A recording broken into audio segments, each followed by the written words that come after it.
زندگی میں ماں باپ کی دعا نہیں ہے اس کی زندگی کبھی پربہار نہیں ہو سکتی، اس کی زندگی خوشیوں سے مالا مال نہیں ہو سکتی۔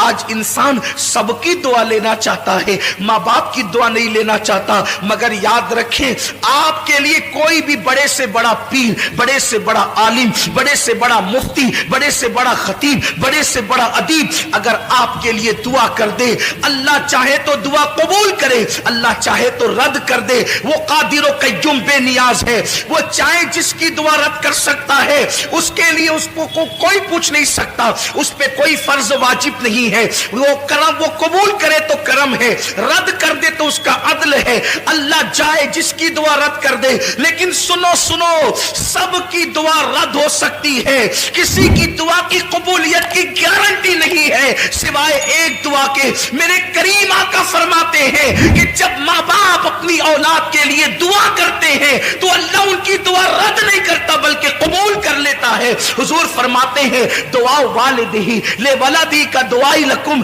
تمہارے باپ کی دعا تمہارے حق میں ایسی ہے جیسے نبی کی دعا امتی کے لیے ہوا کرتی ہے۔ جب کوئی ماں اپنی اولاد کے لیے دعا کرتی ہے تو اللہ کا عرش جنبش کرنے لگتا ہے۔ اللہ فرماتا ہے اے عرش رک جا، عرش کہتا ہے کیسے رکوں؟ آج ایک ماں اپنی اولاد کے لیے دعا کر رہی ہے، جب تک تو اس کی دعا قبول نہ کرے گا میں ہلنا بند نہیں کروں گا۔ قدرت کی طرف سے جواب آتا ہے تو نے ہلنا بعد میں شروع کیا، ہم نے تو اس سے پہلے اس کی دعا کو قبول فرما لیا۔ آج ہم یہ سمجھتے ہیں ہم 5 وقت کے نمازی ہے، نیک ہو گئے بہت، ماں نماز نہیں پڑھتی اس کی دعا میں کیا اثر ہو گیا؟ ماں اگر نماز نہیں پڑھتی تو بھی اس کی دعا کی قبولیت ہے، کیونکہ ماں کا مرتبہ نمازی ہونے کی وجہ سے نہیں ہے، ماں کا مرتبہ نیک ہونے کی وجہ سے نہیں ہے، بلکہ ماں کا مرتبہ ماں ہونے کی وجہ سے ہے۔ ایک صحابیہ بارگاہ رسالت میں آ کے کہتی ہے آقا میری ماں شراب پیتی ہے۔ صحابیہ کہہ رہی میری ماں شراب پیتی ہے، کیا میں اپنی ماں کی خدمت کروں؟ حضور فرماتے ہیں ہاں خدمت کر۔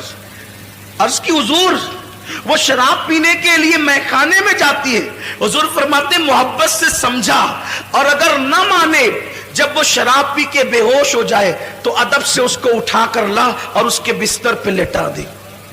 یہ اسلام کی تعلیم ہے، لیکن آج ماں باپ کے ساتھ اس نے سلوک نہیں ہے۔ ماں باپ کو گھر کا کچرا سمجھا جاتا ہے، ماں باپ کو ذلیل و رسوا کیا جاتا ہے۔ یاد رکھنا ہمیشہ جوان نہیں رہو گے، جس دن تمہاری جوانی ڈلے گی تم بھی باپ بنو گے۔